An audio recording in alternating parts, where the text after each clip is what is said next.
everyone, my name is Sakina Saleh Ali and this is LMBC. LMBC stands for Let Me Be Creative, and it's a space for dreamers, doers, young creatives who want to turn their creativity into an actual career. This channel is all about real talk with real people. I'm going to be talking with everyone at every stage of their journey, from journalists to photographers, you name it. Stay tuned, subscribe, because we got many episodes coming up.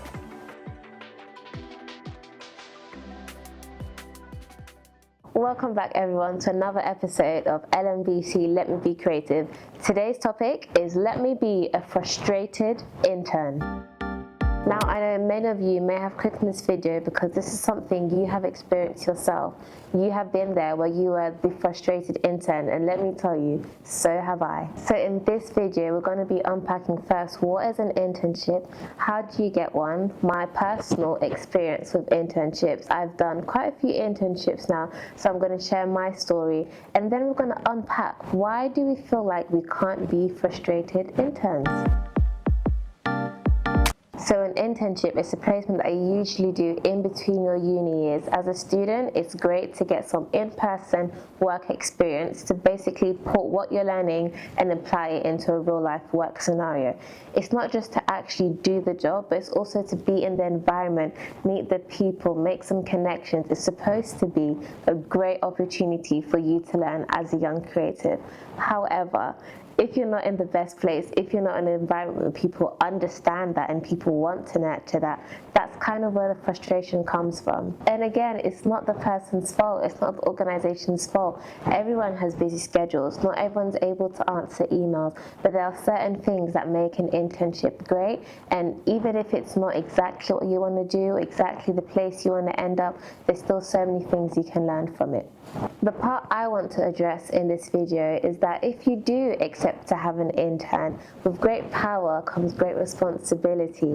As an intern, like people like me, you're going to go there and you're going to want to show up, you're going to want to get the work done, you're going to be so active, you're going to be so willing and ready to work, willing and ready to learn. You kind of expect the person to kind of reciprocate that by giving you an opportunity to do that. I'm not saying go to a magazine, for example, and be like, yep, I want to shadow the editor. They might not be able to do that, but whoever did accept you on there, they should be able to put some things in place to make sure you're actually learning and getting something out of there. The first thing I always say to everyone, do not wait for an advert. When you wait for an advert for an internship, you're now competing against thousands of other people that may have seen the advert and are now applying. If you get your foot in the door before, you send out that cold email. Let me just elaborate what a cold email is. A cold email is when you write an email applying for an internship, applying for a job, applying for anything, not even just applying, maybe just reaching out to someone you don't know, it's a stranger, but you're sending out that email, introducing yourself, then they're now able to get back to you and be like, yep, we can do this, or no. But when you send out that cold email, it, one, shows your initiative, two, shows you're aware of who they are and you can say why you want to work with them specifically, and three, it makes you the sole candidate because no one else is in the running, you know. Internship number one, the best internship I've ever had was at Carla Otto. I absolutely loved my time there, not just because of the opportunities I've had, such as attending Fashion Week. I was able to go in the press bit and do content for them, but I was also able to go and sit front row for one of the fashion shows, so it was really great exposure for me. I worked on many of their reports. I worked on two of their Fashion Week marketing reports, so my name is on there. It's a great opportunity for me as a young journalist to have my own reports like that. But the best part of that internship was the mentoring that I got. I was involved in all of the meetings, the team outings, like it was really, I was proper integrated into the team. So when I left there after 2 months, I can actually say I know what it would be like to work at that place. Now, I've also had some other internships which are not as great, but it's still important for me to have that experience and now to say, okay, maybe this is not what I want. I was frustrated because I was like, I have all of this skills, I have all of this talent, I have all of this ambition and drive, and I feel like I'm not able to actually put it into action. When now going to head over to London College of Fashion to find out what some students' experience was with their internships. Let's go see what they have to say. Hi, I'm Izzy. I did an internship at Tem magazine. Hi, I'm Lottie and I interned last year at a luxury fabric company. Hi, I'm Nelly. I was the intern at a very big luxury fashion brand. Hi, my name is Jaden, and my experience with fashion internships was actually quite positive. They let me publish copy on the website. They really immersed me in their the digital side of Tem magazine's team. I originally was quite nervous, but seeing the inner workings of fashion brands and how they operate, what they do behind the scenes, all of that really kind of reassured me. I just put far too much pressure on myself, which maybe took the joy out of it a little bit. As much as I loved the work, my biggest frustration with them was the fact that I was not treated brilliantly in terms of my contributions. My experience was not so great. Sometimes I just felt like I was in the movie Devil Wears Prada. To be kind of shunned to the bottom or made to feel crap is not what we're there for. Treated as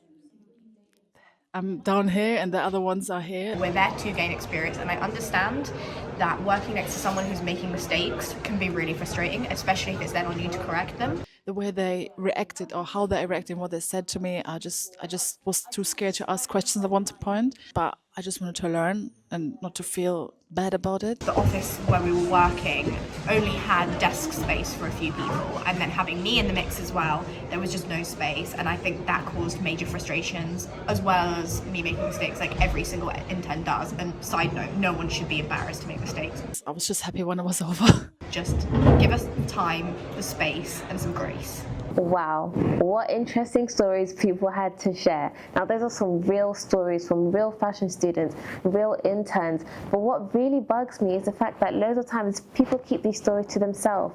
People aren't sharing these stories. People aren't sharing these experiences and saying why this was wrong. And I think there's many reasons why. One, we feel like we can't be frustrated interns. We feel like we can't share this because it might ruin our opportunities later. If I say this big brand wasn't good, who else will hire me? Another reason why we might be so shy and so scared to talk about this is because why me?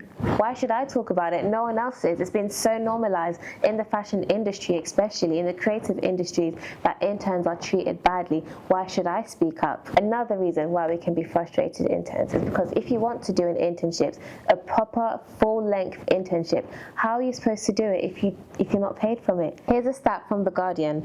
According to the January 2025 report from the Sutton Trust, approximately 61% of internships across various sectors are even unpaid or below minimum wage. It's taking your time, but you're not being rewarded for it. So that cuts out a certain type of people because, for example, if you're working class and you actually need to work to survive, you work 5 days a week or you work 3 days a week. If you're now interning, where is that money coming in from? I'm sure each and every one of you have your own reasons as to why you feel like you can't speak up about these things, as to why you feel like you can't be a frustrated intern. Maybe it's time for change. You can start right now by commenting below your fashion internship experience.